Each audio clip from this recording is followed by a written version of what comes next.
तो कई बार लोग हमसे संपर्क करते हैं और कहते हैं पंडित जी हमें कालसर्प योग की शांति करानी है, लेकिन उन्हें कालसर्प योग के विषय में कोई भी जानकारी नहीं होती। तो आइए ऐसे में मैं आपको जानकारी देता हूँ कालसर्प योग आखिर होता क्या है।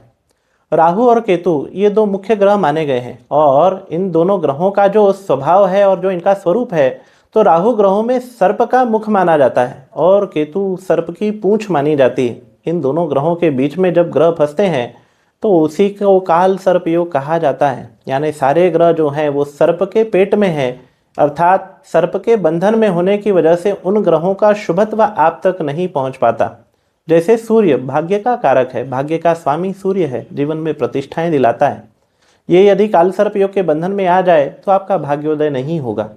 चंद्रमा जो मन का कारक है, बिना विचारों के व्यक्ति कोई काम नहीं करता। अगर विचार ही ना हो तो व्यक्ति जीवन में कोई भी काम नहीं कर पाएगा। यदि ये कालसर्प योग के बंधन में आ गया तो जीवन में आपके कोई भी कार्य सिद्ध नहीं होंगे। मंगल जिसे हम कर्म का मालिक कहते हैं, ये हर प्रकार के काम और उस काम की क्या वैल्यू होगी लाइफ में, ये देने वाला मंगल है। यदि ये कालसर्प योग के बंधन में फंस जाए तो जीवन में हमारे पूरे काम हो ही नहीं सकते।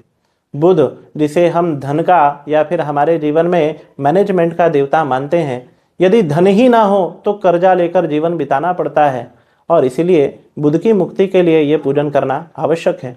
बृहस्पति जो हमारे जीवन में स्थिरता प्रदान करता है, स्टेबिलिटी देता है, परिवार देता है, सपोर्ट देता है, समाज में हमारा क्या स्तर होगा ये देने वाला बृहस्पति है। यदि ये कालसर्प योग के बंधन में फंस जाए तो सामाजिक प्रतिष्ठा हमें कभी प्राप्त ही नहीं होती। शुक्र जो जीवन में हमें ऐश्वर्य प्रदान करता है, अपॉर्चुनिटीज देता है, बहुत सारी संभावनाएं लेकर आता है, परंतु जब कालसर्प योग के बंधन से ग्रसित होता है तब ये कोई भी वस्तुएं, कोई भी अपॉर्चुनिटी हमारे लाइफ में नहीं आती।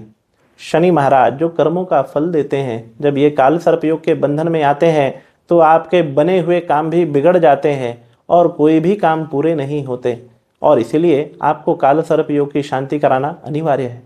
राहु अगर मार्गी होगा तो आपको जीवन में राजयोग प्रदान करेगा, लेकिन अगर ये राहु आपके लिए अगर कहीं दूषित हो गया तो ये आपके जीवन की सारे सुख संपदा को नष्ट करके आपको बहुत तकलीफ में डाल देगा। केतु यदि प्रभावी हो और अगर शुभ ग्रहों के साथ हो तो बड़ी उन्नति कराता है, लेकिन यही केतु यदि पापी ग्रहों से या पाप कर्मों से युक्त हो गया तो आपके जीवन के सारे धन वैभव संपत्ति को नष्ट कर देता है। और इसीलिए कालसर्प योग की शांति कराने से पूर्व अपनी जन्म पत्रिका के बारे में विश्लेषण करा लेवें। अच्छे ब्राह्मणों से आप कालसर्प योग का शांति करें। अगर आपको हमसे अगर कोई पूजन पाठ करवाना है तो यहाँ हम महाराष्ट्र नासिक त्र्यंबकेश्वर में निवास करते हैं और इस त्र्यंबकेश्वर में कल्याण भवन हमारा यहाँ पे छोटा सा आश्रम है। यहाँ पे आपके रुकने की व्यवस्था से लेकर पूजा पाठ की सारी व्यवस्थाएं हम लोग करवाते हैं। तो उसके लिए आपको हमसे संपर्क करना है। संपर्क के लिए हम लोग नीचे आपको नंबर दे देंगे या फिर कमेंट बॉक्स में या फिर लिंक बॉक्स में आपको हमारा नंबर मिल जाएगा। जय महादेव, जय त्र्यंबकराज।